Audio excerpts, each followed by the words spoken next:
This is Naija Unfiltered on SYMFONI TV. My name is Olawale, and my guest this morning is Honorable Sergius Ogun, former House of Reps member representing Esan Northeast, Southeast constituency of Edo State at the National Assembly, 2015 to 2023.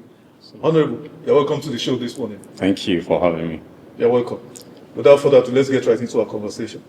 Let's begin from recent happenings in the political environment.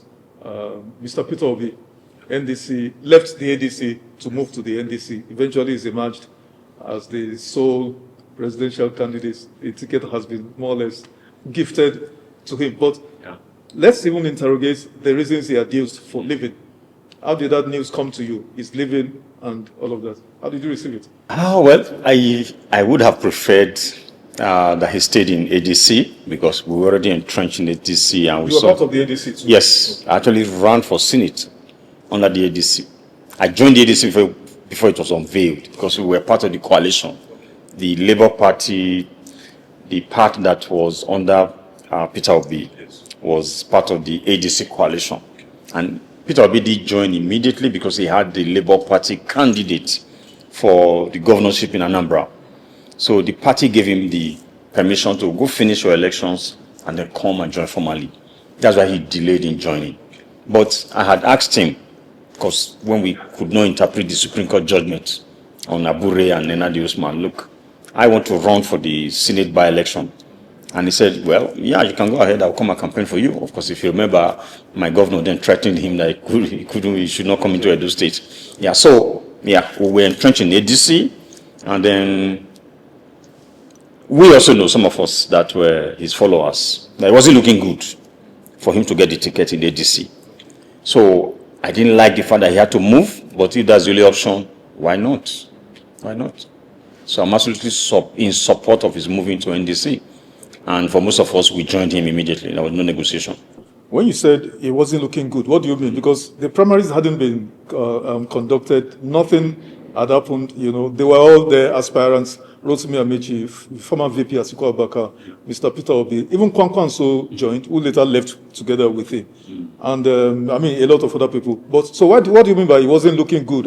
Can you expatiate on that? Yeah, where some of us were reaching out to the leaders, visited them, told them they need to work together so that there will be harmony, so that we can present a common front to the country, to the nation, and then also on the ticket. That is important that we don't have rancor in the process of producing the candidates. And what some of the leaders mentioned gave me the impression clearly that he wasn't likely to get it. I discussed with some of my former colleagues in the House of Representatives from the North, and some of them were talking about the need for a particular candidate from the North to get it. And they were all in agreement concerning this. And these same individuals, when we visited them, from their utterance it was also very clear to me that he was not likely to get it. So I was preparing for his move. But I was also praying and hoping that something will happen within them and they will allow him to run on the platform. So when he moved, it was not a surprise. Like I said earlier, I would have preferred that he remained in ADC. We had built this synergy amongst us, most of the former members, and even the leadership of the party. But it's unfortunate that couldn't make that happen. Now, when you say some of you followers of Peter Obi were meeting with party leaders, I reckon you mean as former Senate President David Mark, the National Secretary Alek Beshola, and a few of other. Now, when you said you were meeting with them, trying to get some assurances or guarantees that Peter Obi will get the tickets, in what way? Because, like I said earlier, the party primaries hadn't been, even though I know there was the option of consensus or direct primaries. So were you saying you were actually expecting that Peter Obi will be given the tickets on a platter? No. The meeting with them was not to negotiate for Peter Obi.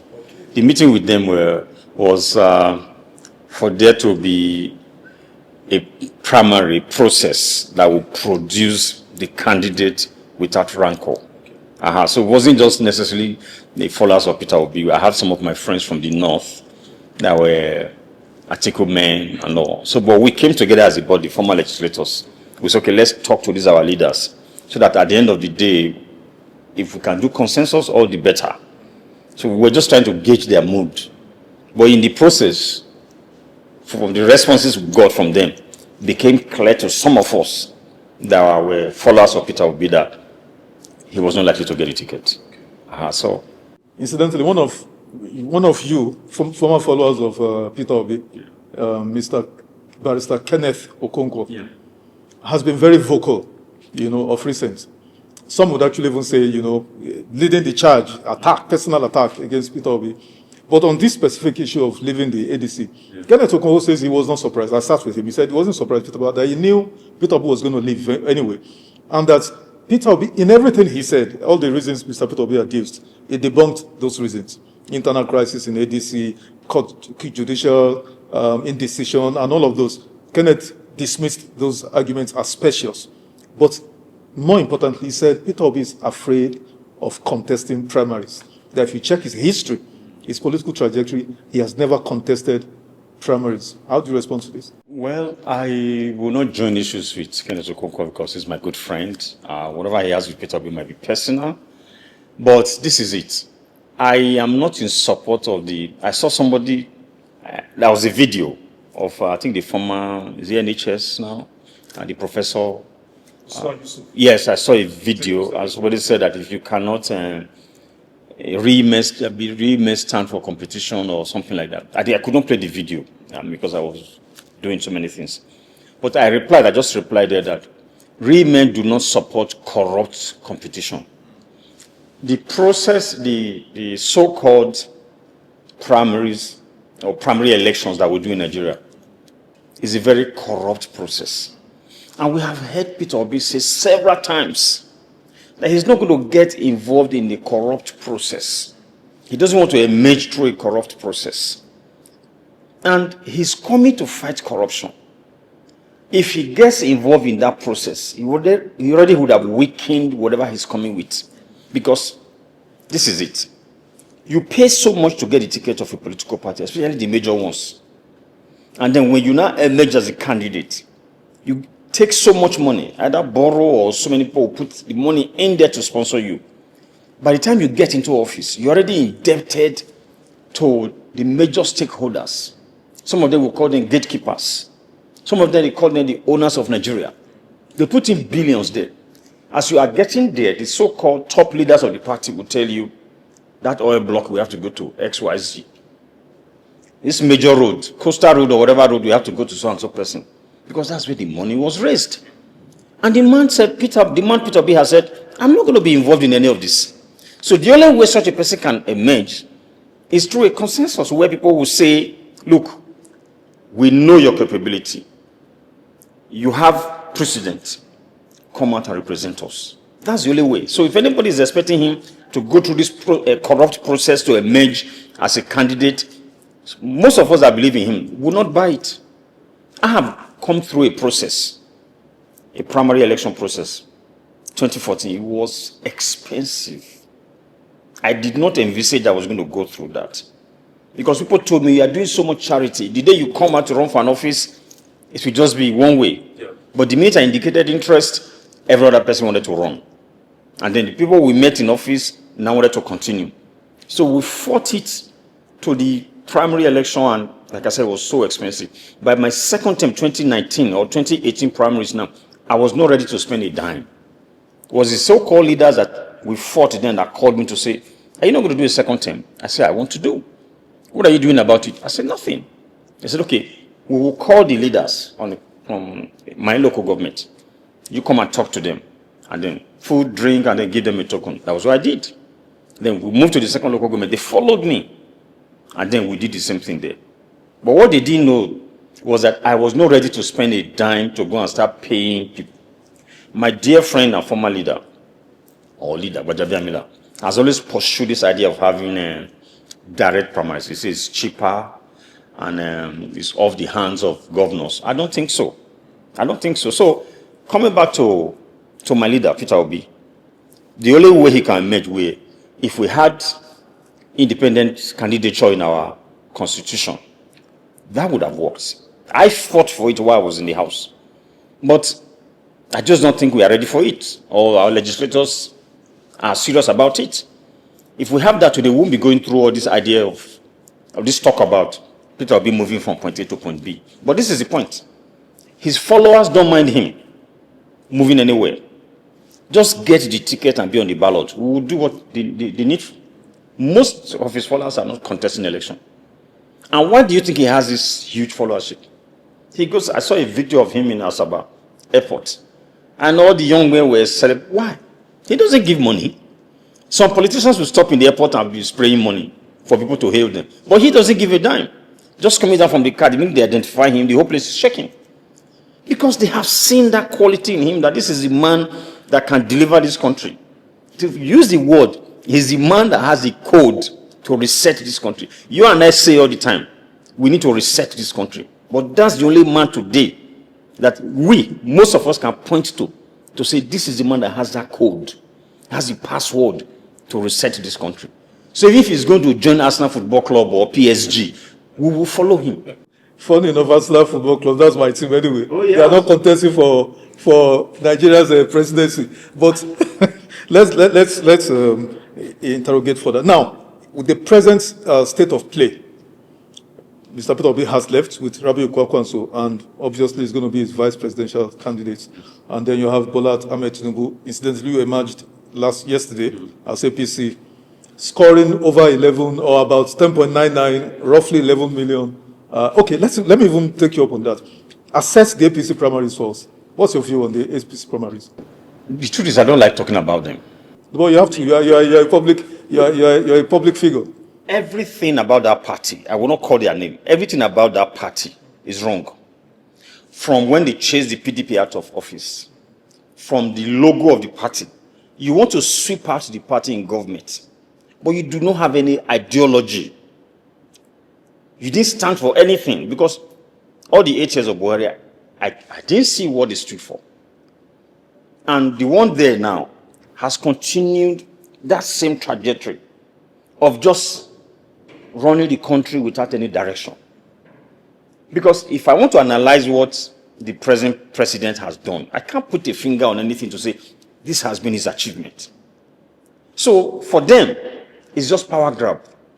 Grab power and then, take care of ourselves, and that's it. The primary, of course, they have majority in the National Assembly, amended the Electoral Act in a way that even the political parties don't have too many options. Now, you can either do direct primary or consensus. And both, they have messed up.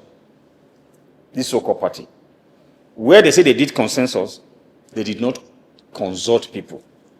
And the Electoral Act says that everybody, every aspirant will have to agree to that particular person becoming the consensus candidate. And we'll put it in writing. I remember clearly in 2022 was the then Speaker, Bajabia that insisted that must be part of it. And I think then they were scared of the fact that they might not give the ticket to the president today. So they micromanaged the process, and it remained, that clause remained. We have seen how the likes of Hamzat, the deputy governor of Lagos, how he emerged. And in some other states, that was supposed to be consensus. They adulterated it. Then even the direct primary that you say, okay, option A4. I mean, you have seen videos where somebody counts to 10 and the next is 100.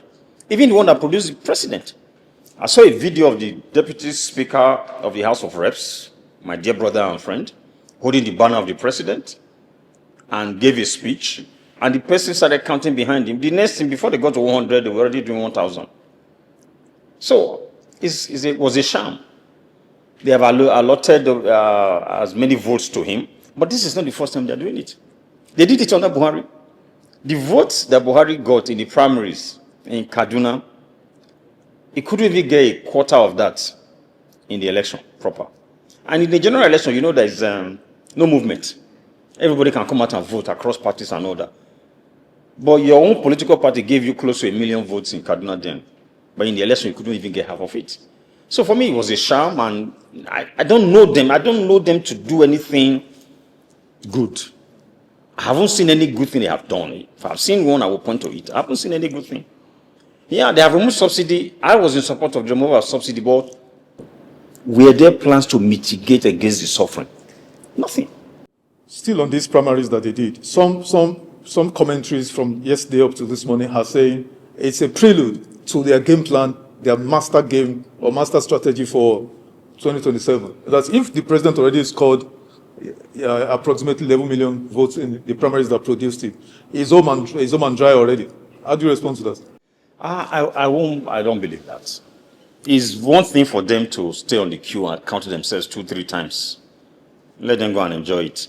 But it will not happen in 2027.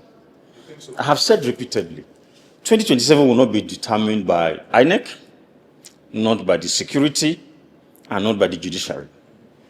It will be the people. They showed their hand too early in 2023. They can't do that. They can't repeat that. No glitches with INEC. The security agents will not beat people to submit or carry ballot papers. Neither would the judiciary have the opportunity to rely on technicality to announce anybody as president. It will not happen. There are so many things we are doing as opposition that I can't tell you all now. But from the polling unit, before you announce that result on election day, the whole world will know. Or let me rephrase that. As you are announcing it and you are loading it onto the beavers, we are loading our own results too. We have our own server. The whole world, somebody in your village, if you are in the UK, you are in the US, you are in Kaduna, you are in Kano, you are in Abuja or Lagos, you will see your people in your village, your relatives. You will see the INEC official announcing the result in the unit. You would have heard what they scored in that your political unit in the village. And that's what we'll do in every unit in this country. So if INEC official and the government in power are so dumb to go to one backyard and start mutilating it, we wish them well. And we have direct access to US Congress. As we are sending this video, live videos and results to the whole world, they will be receiving it too. They will see our red eye this time. Okay. Back to Mr. Peter Obi, leaving the coalition, the ADC. So, I alluded to it earlier that it's going to be a replay of 2023, meaning Obi Okonkwo, so even though he has partnered with Peter Obi now, then you have Atiku, if he eventually clinches the ticket of the ADC or otherwise, and then Mr. Peter Obi on the one hand, and then Bola Tinubu, APC incumbent president. What the opportunity presented for Nigerians was to have a unified, coalition, the coming together, presenting a single opposition. Yes. Has Peter Obi's leaving, has this fragmented that opportunity? Yeah, maybe yes and no.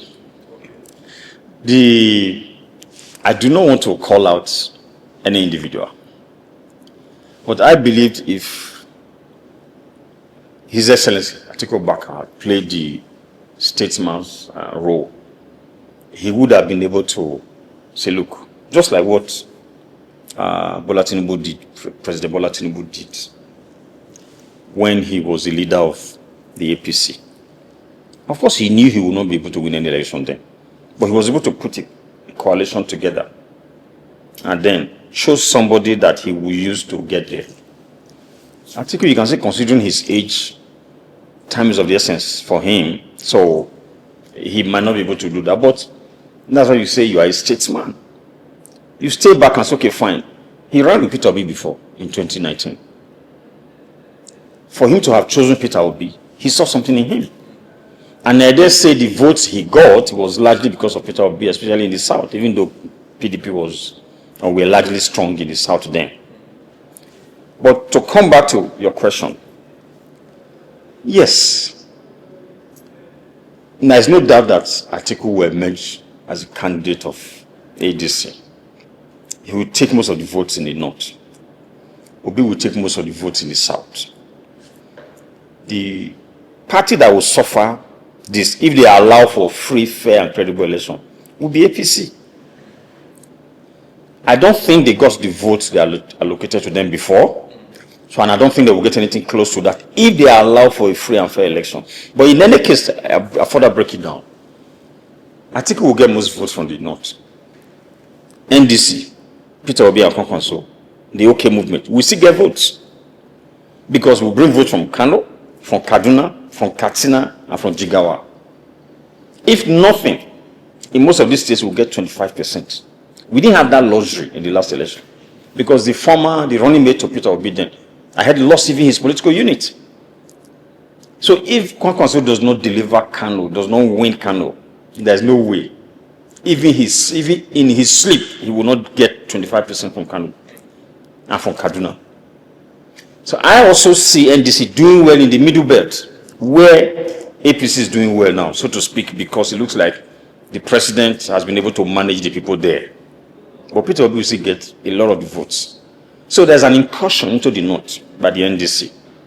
So I don't know how much Atiku will get, but I believe he will still get votes from the north. But he will not get any vote from the south this time around. So people have tasted the president. They say he had the magic wand. He turned things around in Lagos. Lagos is like Dubai now. Come to the national and do it.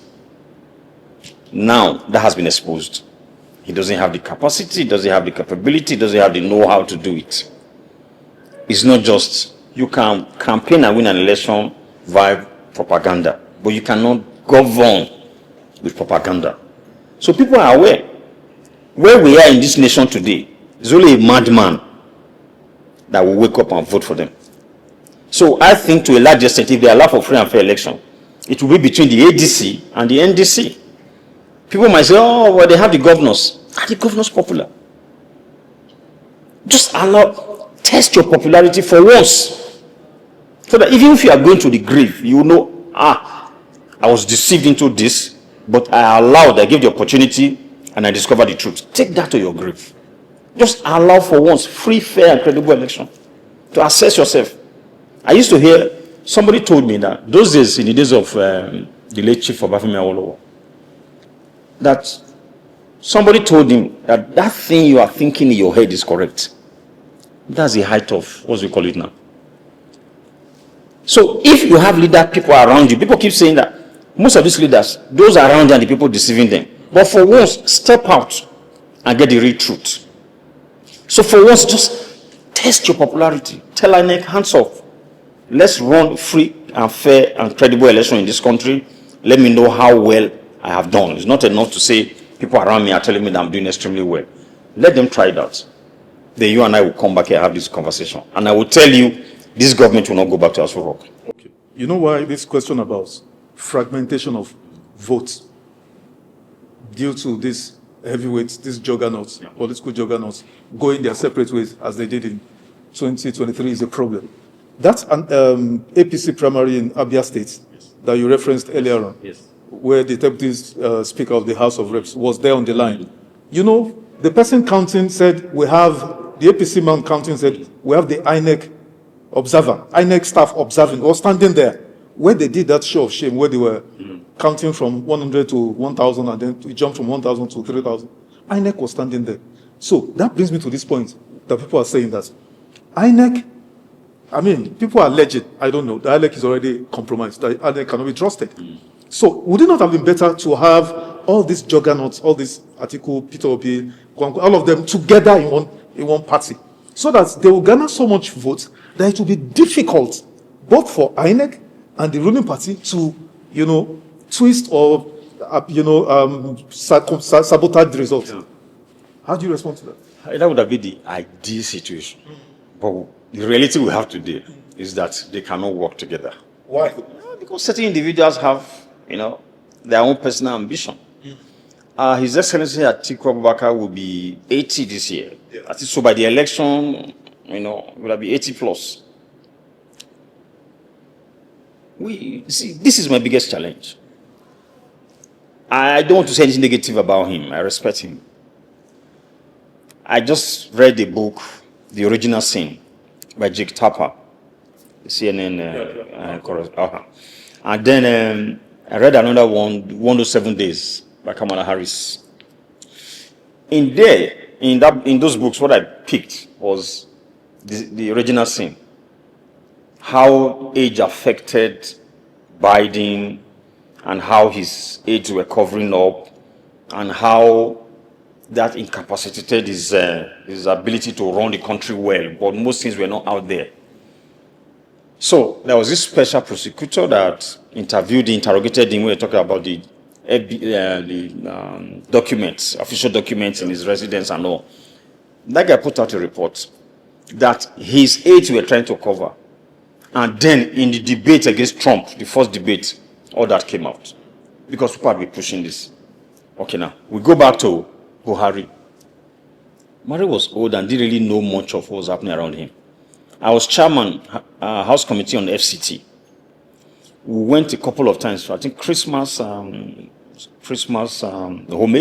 to the villa. And then Salah too. We went for both.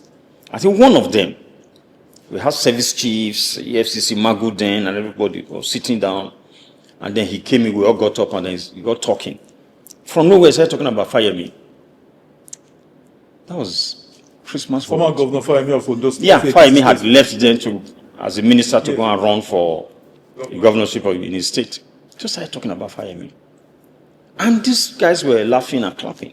I was not amused. I was wondering, where did this come from? Is it that Fayemi is missing in the room? Or Fayemi did so well in his ministry? Well, I mean, there was no reference to anything. Totally out of context of what was going on. Senility there. The man was already senile. But those around him would tell you, Buhari did this one, he jogged in the money, he did.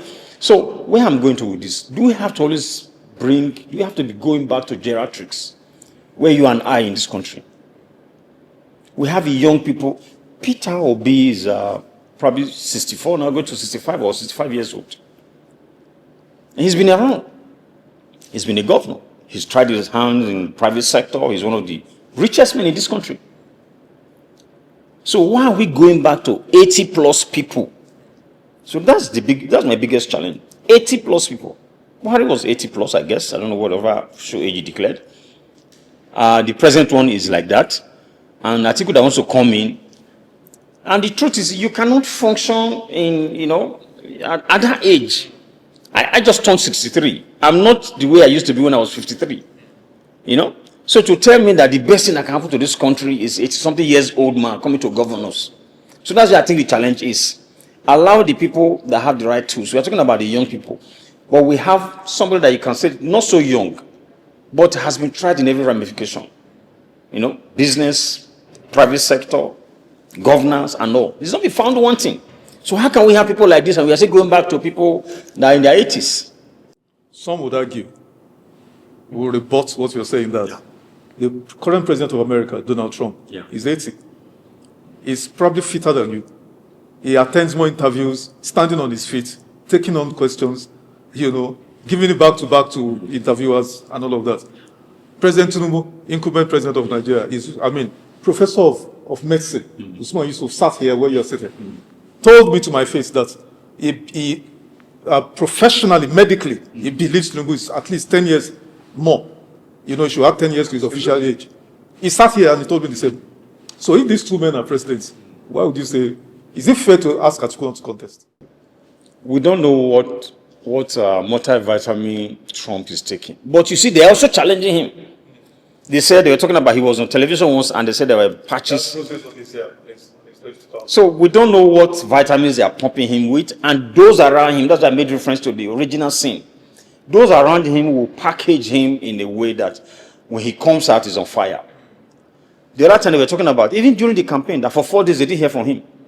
And he said he was preparing for debate and all that. No, not debate, he was going to have something online with Twitter, with Elon Musk. Even now, there are days they will tell you for some days it's not available. We don't know that. But we don't even need that. We don't need that. The MAGA group that brought Trump are regretting now because of some of his actions. So we don't even need that in Nigeria. We know our president is not in his 70s, he's in his 80s. Because somebody that knows him very well told me that his younger cousin, he's 77 years old, and he's the Asiwaju of their village where they are from in Osun State. And the guy says he used to call him, when they were growing up, they were not mates, they didn't used to play together. He used to call him Boda Amuda. Boda Amuda. And that guy is 77 years old. And that Bodana is now 74 years old. He's not. And you can't tell. He doesn't even have the strength or stamina. Let me add something to this. Somebody that served with him closely in Lagos, very closely, said, yes, this man will keep them awake till about 3 a.m. and all that. But that same stamina, he doesn't have today. He said, you can do a presentation to you. That the president can do a presentation to you. So this is how I want to deliver on X, Y, Z. But does he have the stamina today to see it? Can he remember everything he presented to you today if you go back to him tomorrow? So it's those around them that will make them look as if he's on fire. He can do it like he used to do it. But the truth is, they are not able to do it. And then why are we sticking to these same people? When we have other brilliant people in this country that can do it. They have the stamina, they have the experience, they have the wealth of knowledge. Why are we going back to the same people? So let's look for fresh blood that can deliver. We have a population of over 200 million. And more than 60% of that are young people. And we are relying on people that are 80 plus. Is something wrong with us? Okay, Nigerians will have a lot to say about that. Even though some would argue, and I want you to respond to this in 1 minute, that is it about the age or the capacity of the individual? You know, the African system is a bit, patriarchy, we're patriarchal in our belief system, our worldview, and all of that. Because it takes somebody at that level who is able to summon the governors and say, gentlemen, this country is not going in the right direction. I think we need to go this way. 1 minute, how do you see that? No, it doesn't follow. It's a cognitive diminution. When you are at that age, he can't remember everything. That's why those around them are the people really governing. It's no age. You are the president of, look at the governor. My governor now, I think he's in his early 50s or maybe mid 50s. Somebody I know, he's still very respectful, but you can tell a lot has happened in the last 1 year plus. Because when you get into the office, they let you know all the powers that you have. How well you use that power will determine how the people around you will respect you, not age. Obama was president of America. Did they disrespect him? A black man. You cannot. Because the authority of that office, if you know what you are doing, people will respect your intellect and your achievement, and not so much of age. I became a CEO at age 36 or 34. A CEO at 34. Nobody disrespected me. I went to China, brokered the deal for a rig. I was about 36 this time. Though then I was praying to God, make me look old so that people will respect me. Because here you're talking about multi-million-dollar contract. Exactly. And the man asked that, please, we have been dying to know, the president of the company, we have been dying to know your age. I said, I'm 36. They laughed. But they just complimented me that I looked younger. And that was it. So nobody disrespected me that I'm young. Because I had achievement to show. Private sector is a different world from public sector. But it's the office. Let's make progress. Speaking specifically about you, you also left the ADC to go to the NDC. Yes. Meaning did you follow Mr. Peter Obi? Was Absolutely. That the reason why? That's the reason why? Yes. Okay, meaning you cannot stand the election on your own? Is that it? I don't believe in that corruption that we call primaries. You gather people together. Because they should be bringing you out to say, come and work for us. Then you are paying them. I have always given an example of this. If I'm retiring and I said I have a business that is worth XY million of dollars and I want to hire somebody that will manage that company, that will take over from me, that has a lot of experience, and I'm interviewing people, and a young man amongst them come to say, Chief, I like this your place and all that, but at your age, what do you think, you need a bungalow? I have a bungalow, a neat, very nice one, waterside, waterfront in Lekki and all that. I will give it to you if you give me this appointment. Will you hand over your company to such a man? But that's what we do. So I pay people to vote for me, and then they expect me to deliver. Where did that money come from? It's a corrupt process that I don't believe in. I have said this before, that in 2018, when they started this dollar reign in Port Harcourt, the convention that produced Atiku then to run the 2019 presidential candidate for PDP, there was dollars everywhere. I refused to take anyone. I joined the PDP in 2005. From then till when I left, I never collected a dime as a delegate. I was always a delegate in all the elections, whether it's governorship in the state or we are choosing other. I never collected a dime. I used to tell people from my ward and all that, it's okay, you can collect the money. But later I just said, no, don't collect. Because why should an aspirant be paying you to do your civic duty as a leader of the party? I don't believe in it.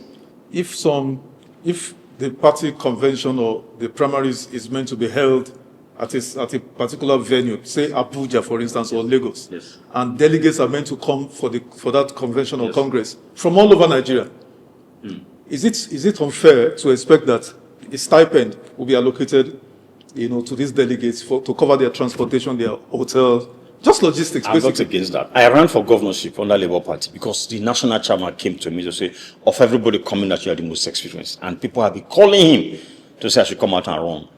I ran for the primaries. I had a budget of 300,000 naira. So it's okay, fine. And this is how I arrived at 300,000 naira. Nobody recommended or suggested 300,000 naira to me. I said, okay.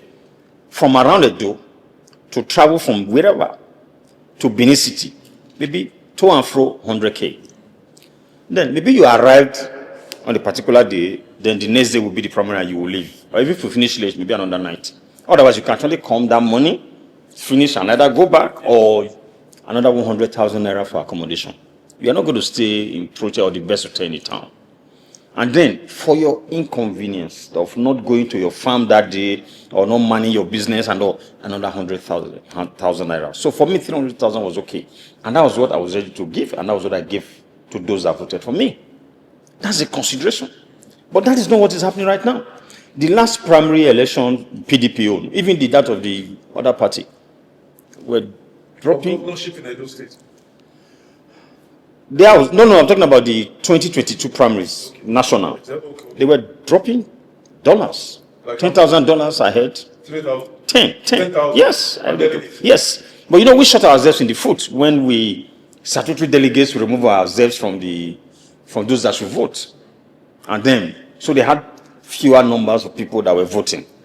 So some people got $15,000, some people got $10,000. So what madness? People now plan to say, okay, I'm going to be a delegate. They begin to lobby to become delegate. That the money I will bring from that, I will use to buy a car. I will use to start a business. But that's the faulty foundation. Because the man that is giving you that money is not an idiot. That money came from somewhere and it must go back. So that's the corruption we are saying we must stop. And Peter Obi in the villa for just 4 years will change all that. Absolutely will change that. What do you think is responsible for this monetization of our democracy?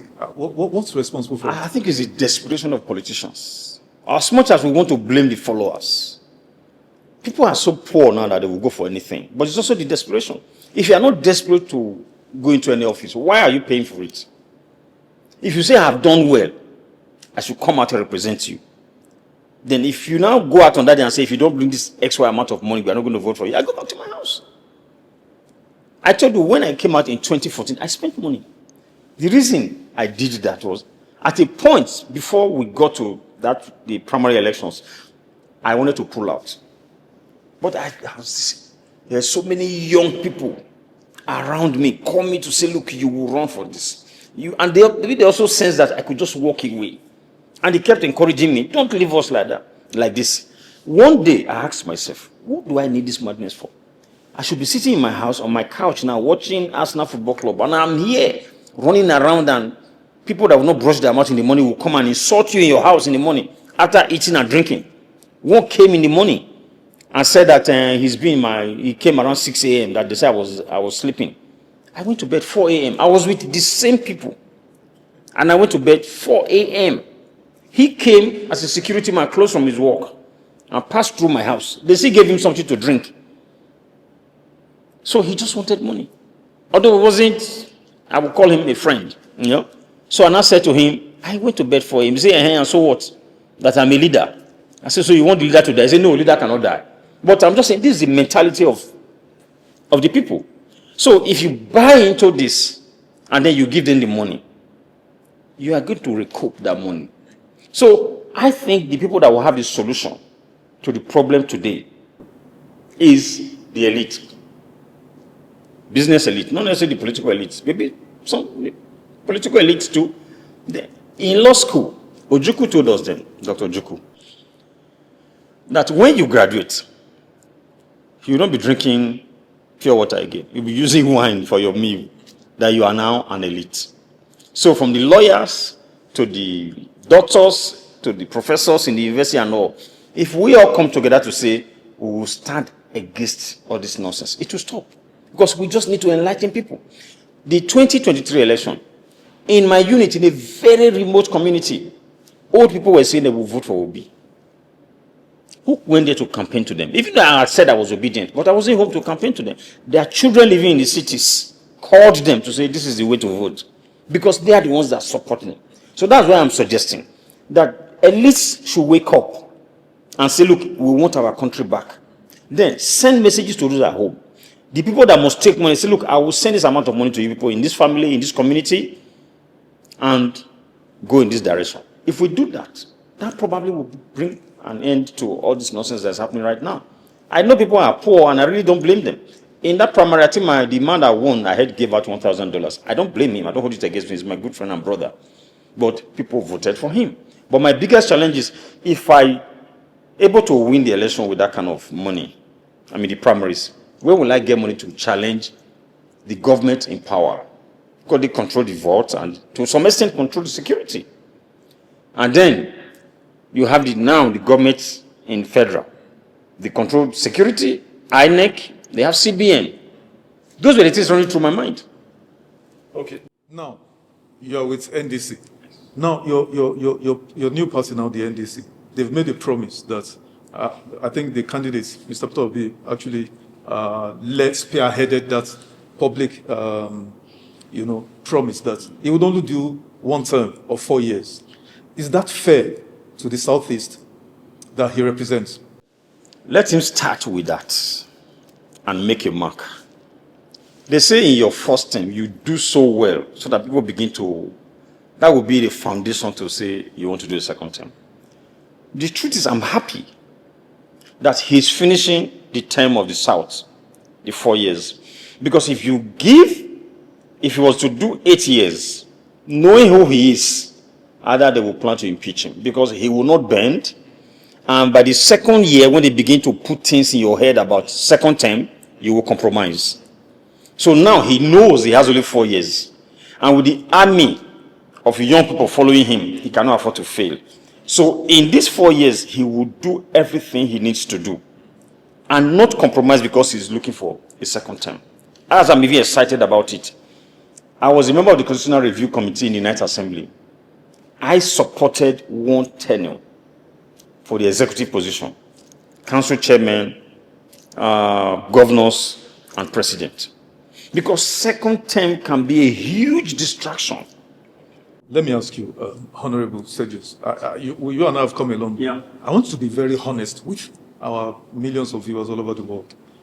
Where Nigeria is today, socially, economically, security-wise, and all of that, can anybody, even if you resurrect the great Nnamdi Azikiwe, resurrect Obafemi Awolowo, the master administrator himself, resurrect Samadu Bello, and all of that, can anybody fix this country in 4 years? Yes. Okay, tell us the top 3 priorities that if you're able to fix in 4 years, then Nigeria is okay. Tell us. The first thing, and Peter Obi has said this himself, if the man at the top is not taking money from anybody or sending anybody to take, every person will fall into place.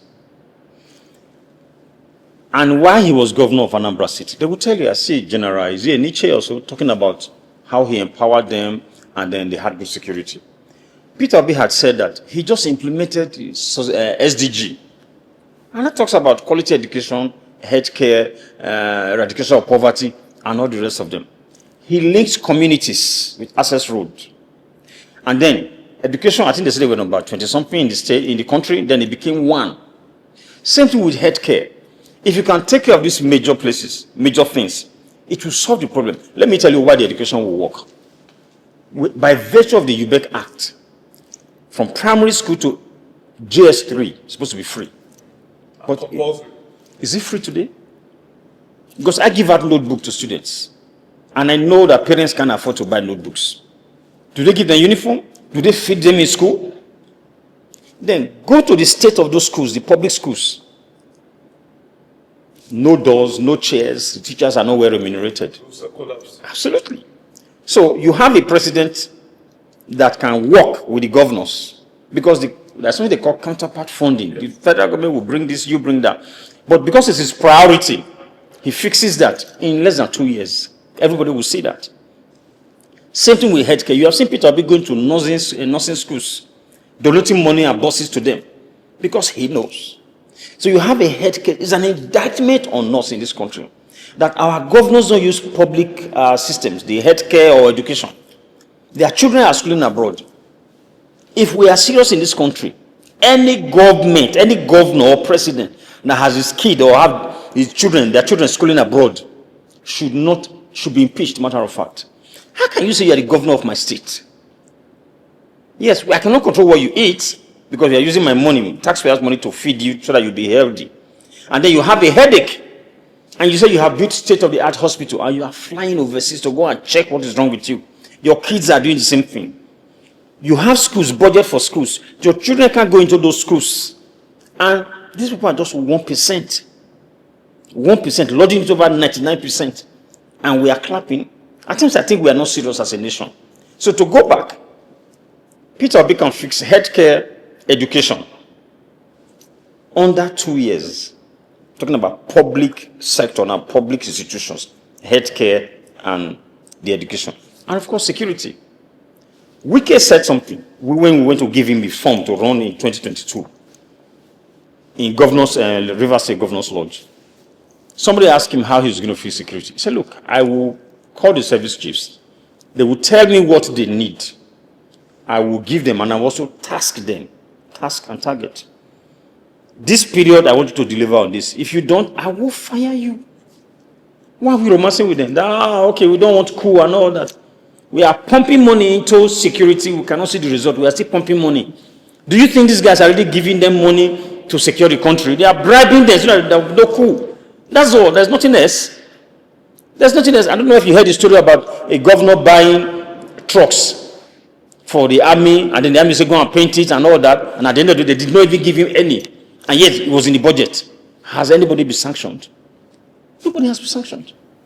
I was hoping you would talk about the moral collapse of the entire nation. And mind you, part of the counter-argument against this 4-year wonderful, miraculous performance is that Anambra is not Nigeria. Anambra is one state out of 35 plus the FCT, making 36. Diversity in religion, in ethnicity, in language, in all sorts. But here's the specifics. The moral collapse of this nation, not just corruption. Yeah. The youth demography that are hung up on drugs, all sorts. The moral depravity of our youth, women, demography, men, corruption, of course, now. How does anybody fix? Because I believe personally, and I share this sentiment with a few of my friends, that if you don't even fix the moral collapse, every other thing we do is not going anywhere. Can you respond to this? It's the foundation. Parents are going through a lot. I hate to say this. Over the weekend, to be precise, on Saturday, I went for my screening. I'm a deacon in Christ Embassy. A fellow deacon called me, senior, 71 years old, said to me, around where I live, there's a grill, it's nice and all that. It's a man that lives in the US and all. So I finished what I was doing and I drove there. And then we had dinner, and it was really nice. I saw a group of young ladies, sitting behind him, and I was looking at them. Right there, one of the attendants came to me to say, one of the lady there said you should take my number. And I said, okay, I'll give her some work to do. Because I've handled some of them like that. So I was counseling. I used to counsel young people that are about to get married. I said, okay, this is my name. Let her go on the internet and search for my number. Let her put some work. But if she can get my number there and call me, then I will have a discussion with her. I don't know. It may not be that she wanted anything negative. Yeah. So the point I'm making, okay, now, let's even go back. Minimum wage is 70,000 naira. So let's assume you have somebody who is an assistant director, somebody that is an assistant director, earning 250 100,000 naira a month. And maybe the wife is a teacher, bring you home about 150. That's about 400,000 naira. If you have 4 children or 5 children, where do you go with 400,000 naira in Nigeria today? If you have to pay rent, pay transport, take care of them in school and healthcare, that won't cut it. So parents are under so much pressure that their children are doing all manner of things and they don't have any control. Fathers are losing it, no control at home anymore. So when these children go out there and do all manner of things, who do you hold responsible? But we are saying, if you have a president who will not get involved in corruption or any sort, take that money, put it into education and healthcare. I'm very particular about these 2 sectors. I'm very particular about them. Put money into these sectors and you will see the changes. With a minimum of 1,000 or 2,000 naira, you have health insurance. Primarily in the UK, those, what you talk about your GP around some neighborhoods. You have doctors there, you have nurses there. That's the equivalent of our primary healthcare centers that do not function in this country. Have at least one functioning primary healthcare center in a political ward with a medical doctor with an ambulance, and people can do clinics once a week to check your blood pressure, sugar, and all that. Most of these things will change. People calling you and I for health issues, for education, and all that, they will not call you again because you know that it's been taken care of. They will pay little or nothing to get it. If you start from there, most of these things will drop.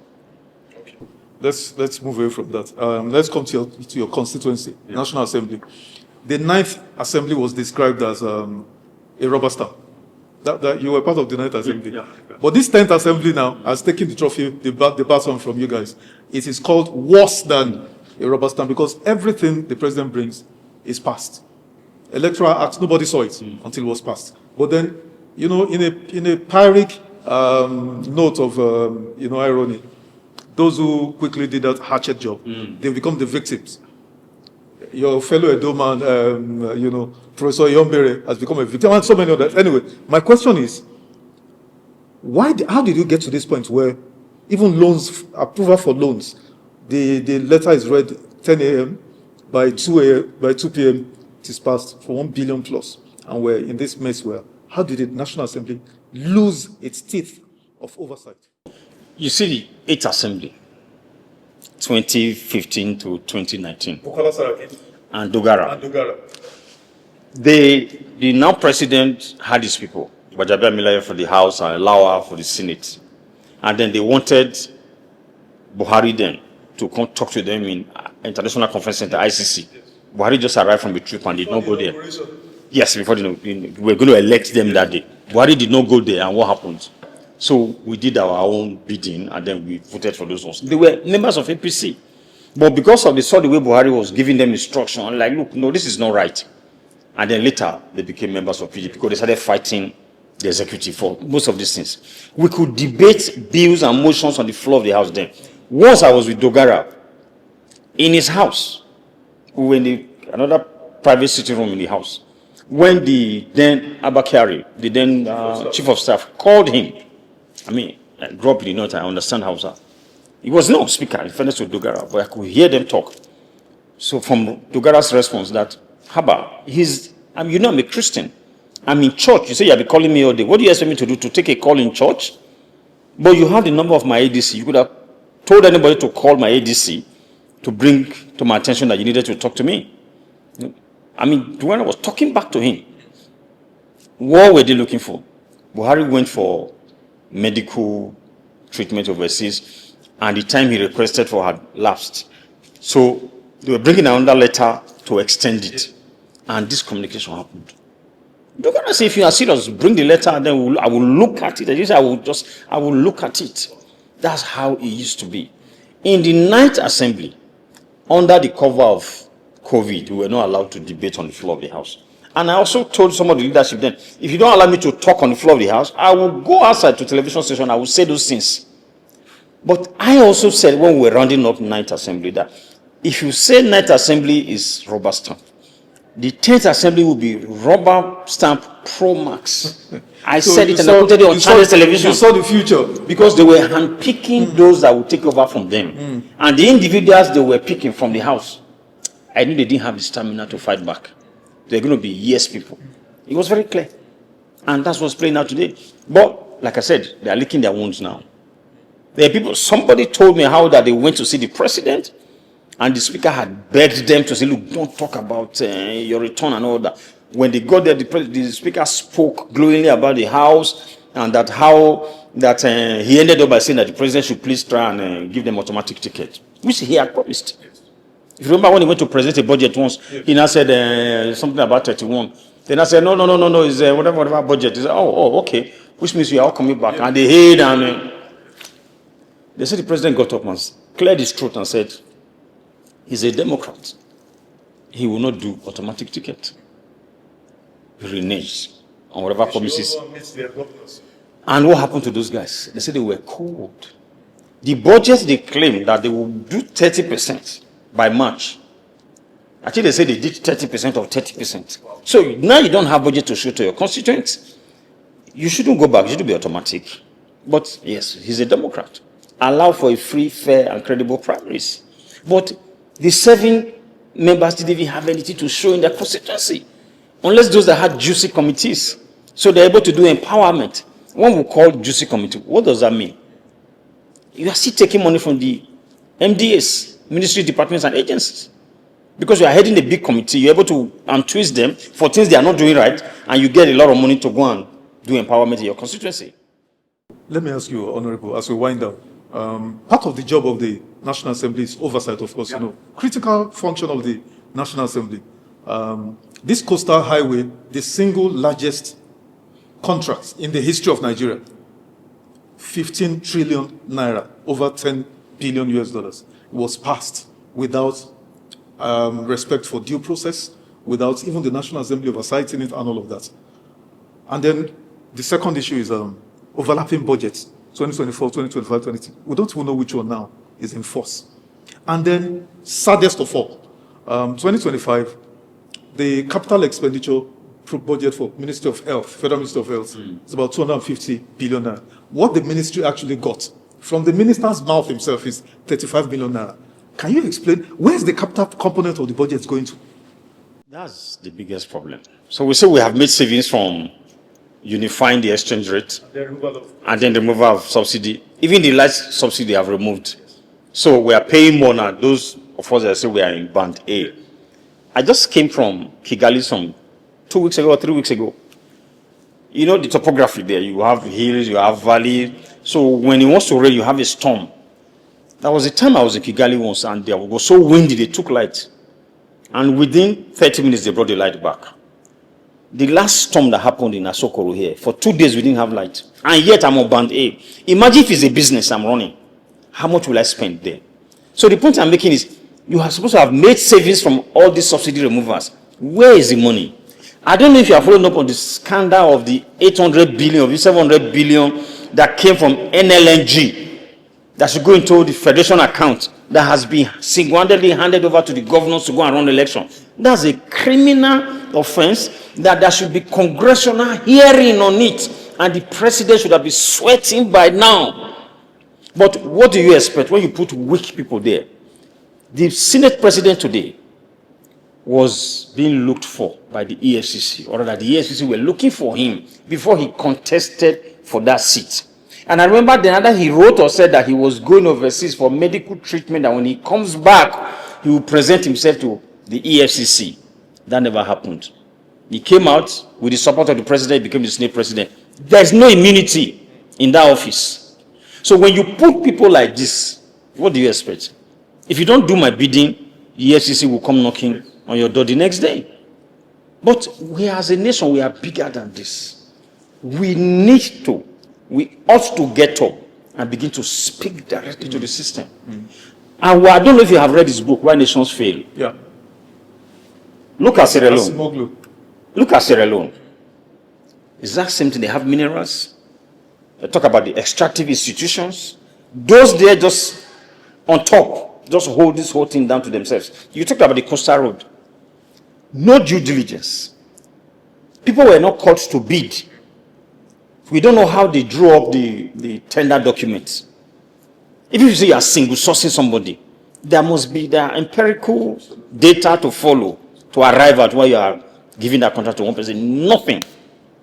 We are quoting 15 trillion now. There will be variations. It will still go up. Why should that happen? Why is Coastal Road a priority? You said you inherited a dead economy. The first thing to do is to revive the economy. Fix the present highways that we have so that goods can move from state to state, move around the country. You are going to start on a journey because you want a legacy. Legacy projects should be coming when you have stabilized a man that is dead, when you have stabilized a country that is dead. Your people said you inherited a dead economy. Fix the economy first. Before you start talking about legacy projects. You haven't done that. So that's what we're talking about. When people go into expensive primaries and elections, money came from somewhere. They must pay back. They are using Coastal Road to pay back the money they spent in 2023. And they are also using it to take some money for the 2027 elections. We don't have evidence for this, and you're a lawyer, so you should know. But before I forget, this is very important. What is the single biggest threat to this democracy, as you and I sit here? It's not allowing the opposition to be opposition, to exist. And then INEC. INEC is an arm of government, right? Okay, when I say arm of government, INEC is a department in the presidency today, and that shouldn't be. It's an election management body. Why do you say this? Yeah, okay. The process that what led to the nomination of the chairman and all that. And then, you remember the chairman was talking about what he did to ADC? Status quo ante. And then the Senate president, when they were, I think there was a function, the president was there and all that, he was defending the fact that the INEC chairman said victory is sure, or whatever. There should be a congressional hearing into his, those that cleared him did not do all that background check. But there should be a congressional hearing that a man that should have been impartial made such statements in the past. Should have been both parties or all the major parties, what they call it now. I can't quite remember the word. Is it partisan or something? As in both parties. I know there's another word for it, So independent, impartial. Coming together to investigate where he's coming from, and if he's found wanting, recommend his removal. But the man who is the chairman of the National Assembly that should have initiated that was the one defending. For a bipartisan committee. Bipartisan, yeah, that's the word, bipartisan committee. But that's the man that is now defending the fact that it was just a harmless email. So you are even alluding to the fact that he sent it. And like people said, they set up a kangaroo internal inquiry in INEC. That should have been congressional. Then, this man, people said that his number was tied to that account, and to his account, people started paying, you're in this country, started paying 10,000 naira to the account. Where was it going to? So if he had been investigated from the financial sector and all that, that man should even be in jail by now for lying. The INEC chairman? Yes, but none of this happened. So for me, that's one of the greatest threats that you will see. We spend billions for elections. I think the last time they said was 300 and something billion. Yeah. But this is 850 something billion. The one who they spent over 300 and something billion on, they said that was a glitch. Has anyone investigated? Independent investigation, not INEC telling us they have done a review, not a review, because you spend taxpayers' money. So there should have been independent investigation to what happened, and then the report to be out there, so that from the learnings, if there were genuine errors or something that happened, you can take that over to the next election. But nothing has happened. We are preparing for another election, but we don't even know the outcome of the previous one. Let me ask you, what gives you confidence about this next election, 2027? What gives you confidence that it will be free, fair, and credible? What gives you hope or confidence? I can't tell you that I believe it to be free, fair, and credible. But what I can tell you is that we will match them. Because they have shown their hands. Yeah, they have shown their hands very early. Even in the primaries they are doing within their party now, people can already see who they are, see them for who they are. And most of these things is going around the whole world, or they have gone around the whole world.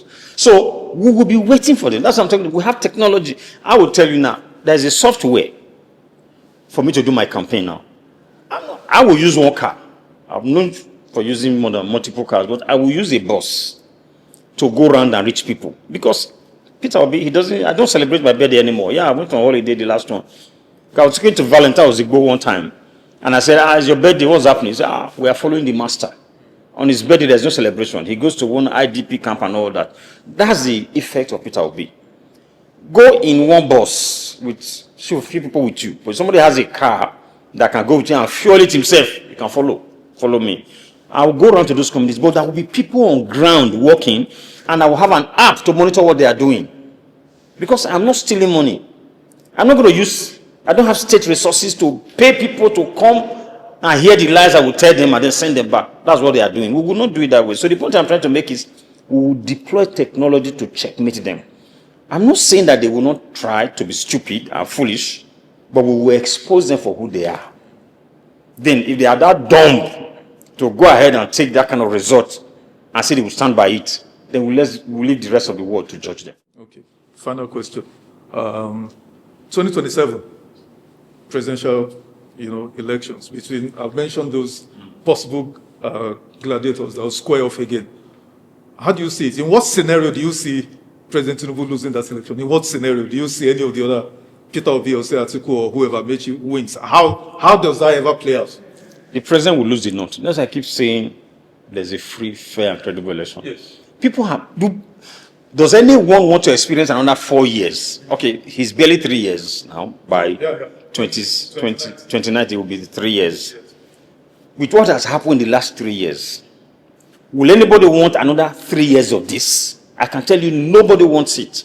I read somewhere that 1 kg of cooking gas is 1,700 naira now.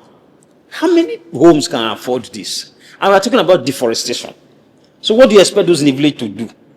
Go in there and cut down all the trees. So nobody wants another 3 years of this government. So if there's a free, fair, and credible election, he will struggle to get 25% in any state, even Lagos. So where is he going to win? Like Erufai said, there's no pathway for this president to go back to the villa. He's not there. So we'll be talking about somebody like Atiku taking the core note. But the core note alone will not give you the votes to go to the villa. That's why people might say we are deluded. That's why I think Obi is the next president of Nigeria. Even the youth, you heard Okonkwo saying that the daughter wanted him to work with Peter Obi. Absolutely. Erufai's children, you have heard them talk about Peter Obi. So even in the north, there are children that are educated are beginning to speak up. Because why are we talking about Peter Obi? We want good governance. The young people want a future, not geriatrics coming that they are on their last lap. Because the laws and the governance now, they will not benefit from it. Not that that's not why they don't care. But if you're not going to be if you're not going to be alive in the next 10, 20 years, also it's only God that determines that. That's not to say you will not do the right thing. But for a young man that is in his 30s or in his 40s, you that you are in your 80s, you are the one making laws and determining what will happen to him in the next 40 years. Where does that happen? What are you campaigning for this time? You're running for office? I'm running for Senate. Okay, in 2027? Yes, 2027. What constituency is that? Edo Central. Okay, Edo Central. Yes. What are your chances? Under what party? NDC? NDC, absolutely. Wherever he goes, we go. Under the NDC. And we will be there. We will be in the Senate to make sure nobody touches Peter Obi as the president. Because if we allow idiots to go there, they will impeach him. That happened in Anambra before. But we will not allow it. The man has only 4 years. But that also means you also become a rubber stamp to Peter Obi, so that anything he brings will be passed. From the way the man is. Good or bad? No, we will query it. But some of us will be there to advise him on what to do. That is why I'm running. I could have said, okay, well, you get an appointment to work with you to do the right thing. For me, it's to do the right thing. Because at 63 now, I don't womanize. I've only known one woman since I got married, going to 30 years now. I don't do those things. I don't take alcohol. So what do I need money for? Whatever I'm going to eat for the rest of my life, or how long God wants me to live on this earth, I have it. So why can't I join hands with people like me to have a good country where our children will grow? If you remember, my bills, I had a bill against the wards and children of public servants schooling abroad. Was it because I would not afford to train my children abroad? No, my children schooled here. Same thing with healthcare. You know, public servants should not go overseas for medical treatment. Why was I doing all that? But because I just think we can fix this country. In my 20s, I lived in the UK. But this is my country. Why can't we make it work? Because we have some that will not allow this country to breathe. And we have even bigger out there collaborating with them. But maybe some of these guys, they do these things in ignorance. I can tell you for free today that I think the elites do not really want Obi Kwankwaso. Go look at Kwankwaso. He sent a lot of young people overseas to go and study. Those guys are coming back and working. Things are changing. Things will change in this country. I can tell you for free. We want to believe and hope strongly for a change in this country. It will. Honorable Sergius, it's been nice having you on the show this morning. And I'm sure we'll do this again as we absolutely. I'm available towards the election. Yeah. It will be nice to have you on. Thank you. Thank you for having me. For coming. Thank you.